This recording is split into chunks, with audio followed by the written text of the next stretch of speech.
You ever wake up and just know someone's declared war on your peace? No, try choking on diesel fumes at dawn, can't see past the end of your nose because 6 cement trucks are parked like sleeping elephants right across your private driveway. And that's Arizona desert air. I'd kill for some plain boring morning sun, but instead I get exhaust so thick it's like someone tried to barbecue asphalt under my window. First thought, this can't be real. Second thought, my daughter. She's inside, can't get out. I've got a disabled daughter who needs to get to school. Now she's a hostage in our own house because some genius thought my driveway made a great truck lot.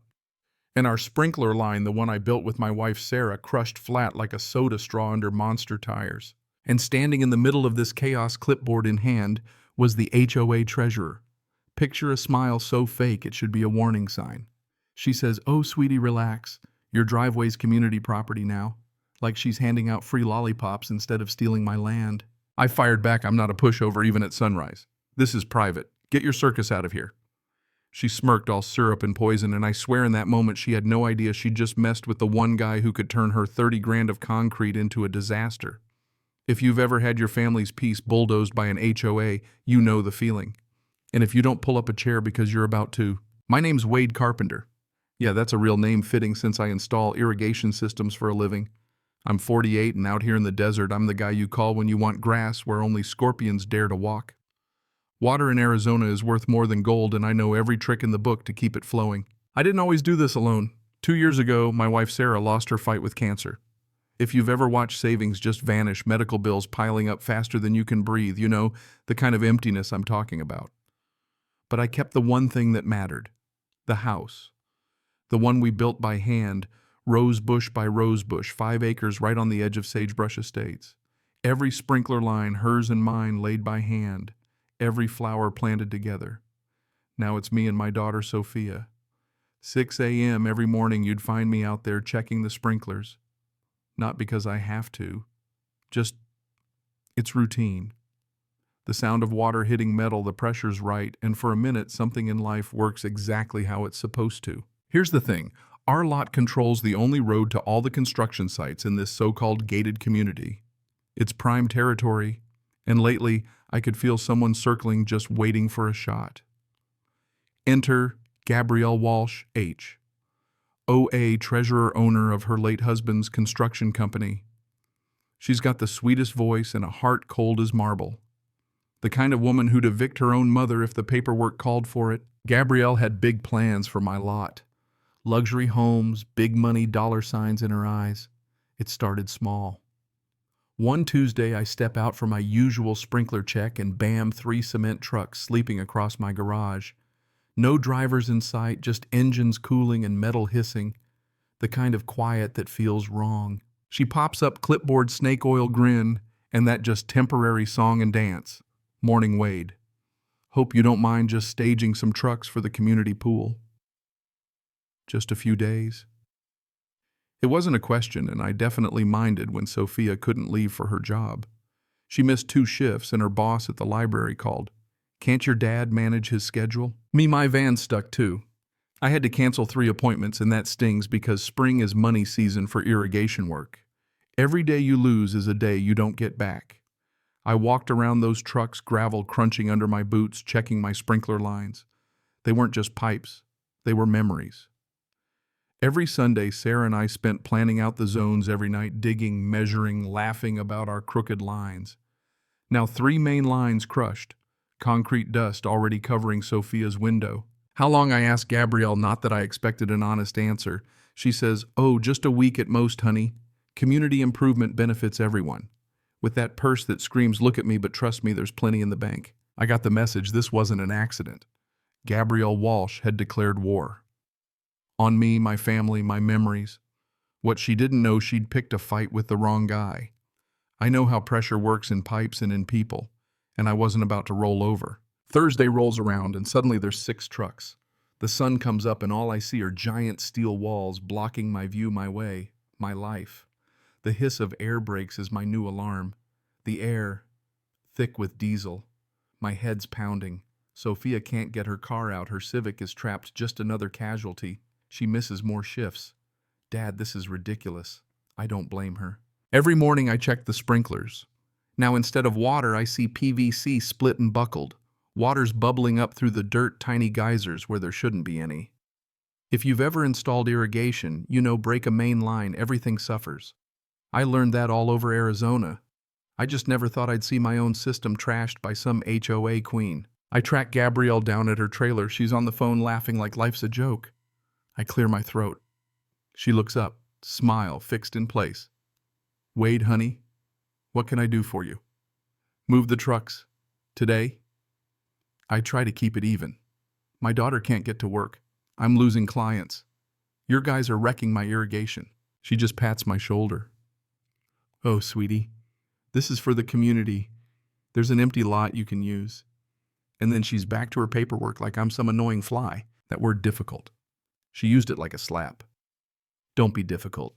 Sarah always said I was too accommodating. Maybe she was right. But apparently wanting to get into your own garage is difficult now. I spent that night online digging through county permits, construction schedules, calling some friends. What I found made my blood boil. Those trucks. They weren't just here for pool work. They had rental company stickers. 3 different companies. Gabrielle wasn't just using my land. She was running a commercial truck lot on my property, charging contractors for the privilege. I told Sophia. Showed her the proof. Want me to document everything, Dad? Photos, plates, schedules. That's my girl. But Friday brought a new level of insult: concrete dust thick as cake flour coating my van's windshield. One of the mixers malfunctioned overnight, spraying the stuff everywhere. That dust, alkaline as bleach, deadly to plants. My desert landscaping, Sarah's choices. Sarah's hands curling up and dying in the sun. I found Gabrielle barking orders by the pool, acting like she owned the place. The dust is killing my plants, I told her. She just waved it off. Rinse it with water, honey. Plants bounce back. I almost laughed. My irrigation's wrecked, but sure, I'll just rinse it. Here's the thing, she didn't get guys like me understand pressure. You can push us, but eventually something gives. By Monday, it was psychological warfare. Trucks roaring in at 5 in the morning, backup beepers so loud they'd wake the dead.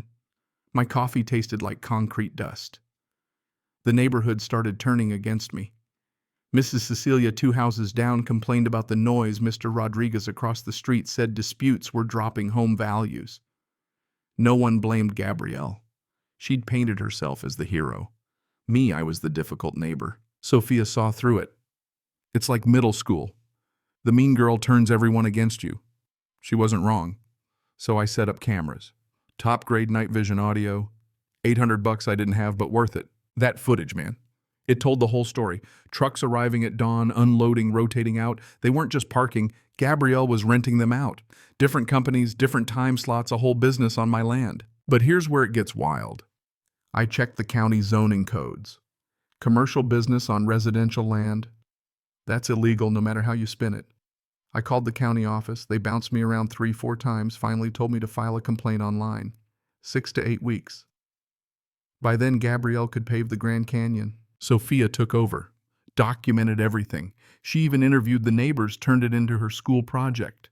She found the schedule: Monday to Wednesday, Acme Concrete, Wednesday to Friday, Desert Sky Construction, weekends, Rodriguez Brothers.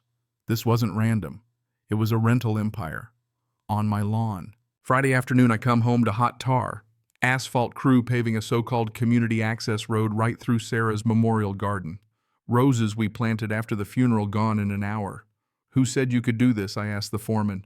Lady with the clipboard, he says. Take it up with management. I confronted Gabrielle, face like stone. You paved over my wife's roses. She shrugs. Progress requires sacrifice. Your property value will go up. Property value. Like money makes up for memories. I filed a police report, trespassing, property damage. The officer took notes, but honestly, it's a civil matter. Translation lawyers, money I didn't have. Gabrielle knew the game stayed just inside the law, hide behind forms and signatures. But she messed up. She destroyed the one thing I couldn't replace, the garden. That weekend, the asphalt crew came back, bigger machines, more destruction. Memorial garden gone. Roses, ashes under tar. Then I spotted something worse, water bubbling up from cracks. They'd paved over the main irrigation lines. The system was building pressure underground. And the soil, too much weight, too much traffic. Hairline cracks in my house foundation. The ground was shifting, my whole home was at risk. I called insurance. Friendly agent, but no help.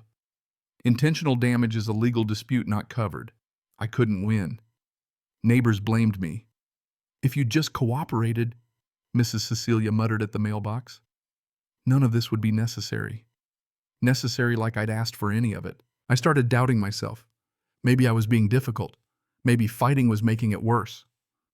Then Sophia found me in the kitchen staring at old photos, Sarah's roses bright against the desert. Mom would hate seeing you like this, she said. But remember what she always said, water always finds a way. I smiled. Water always finds a way, even when people try to bury it. That night I walked the property in the dark, feeling the ground, listening to the trapped water under the asphalt. Gabrielle thought she'd won. But I remembered something. In Sarah's old files, a deed, tucked between tax forms. I spread it out under the kitchen light. And there it was. Paragraph 7, subsection C. I had exclusive gate rights to the community access road. I could restrict traffic to protect my property legally. I took that deed to the county recorder. The access easement had expired 30 years ago, never renewed. The only reason trucks had used my land was because no one checked. And 5 years ago, after a foreclosure, the legal chain was broken, meaning Gabrielle's trucks were trespassing. I called Jim, my neighbor. Used to be a cop, knows property law. He read the deed and started laughing, couldn't stop. You own the gate. You own their access. Gabrielle's done. It hit me like a cold drink in the desert. I wasn't just the victim. I was the gatekeeper. Every truck, every delivery had to go through me. I designed a gate, industrial steel hydraulic, the kind that could stop a cement truck doing 30. Connected it to my old irrigation timers, timed it to the minute. Cost me more than I could afford, but I had to do it. I called Patricia Santos, an attorney who eats HOA boards for breakfast. She saw the paperwork. You've got them by the throat, she said. They want an easement, they negotiate. They want to build, they pay. She took the case on contingency betting on a win. Sophia cataloged every violation, video, photos, damages, schedules. We had a case thicker than Gabrielle's stack of complaints. The best part, Friday's big concrete pour. 6 trucks, $30,000 of fresh mix, all on a 90-minute timer before it hardens. My gate went in Thursday night. Tested Friday morning. At 2 p.m. sharp during the delivery locked. 3 trucks trapped inside concrete hardening. 5 more outside, can't get in. Timing is everything. Gabrielle lost it. Open this gate, she screamed in front of the whole barbecue crowd. But this time I had an audience. I showed my deed loud enough for everyone. This is my property. No one comes through without my say-so. Then icing on the cake, fire chief showed up for a routine inspection. Found Gabrielle's trucks blocking emergency access. That's a fire code violation, and those trucks got impounded $200 a day in fees. Sophia played the security footage on the barbecue area's big screen. Everyone saw it. Gabrielle's crews, the crushed garden, the fake road. Progress requires sacrifice, her voice on tape. The crowd turned. People realized what had really happened. Gabrielle tried the victim card, cried about being bullied. But the law was clear. My property, my rights. County prosecutors reviewed everything. Gabrielle lost. Paid $28,000 in damages, $12,000 in restoration. Kicked off the HOA board. New leadership came in. 3-person review panel. No more one-woman show. And my garden came back better. Sarah's roses plus new ones, resilience, renewal, remembrance. Sophia's school project won state, then national recognition. She got a scholarship. The community healed bit by bit. People started coming to me for advice, property questions, irrigation, standing up for themselves. Sometimes justice is loud, like a steel gate slamming shut. Sometimes it's quiet, like roses growing back through the rubble. Let me ask you this, what would you have done? Is there a point where standing your ground becomes selfish? Or is it the only way to keep what's yours? Ever had to face down an HOA bully, or worse, a neighbor who turned the whole street against you? Share your story, or just tell me where's the line between community and control. I want to hear your take.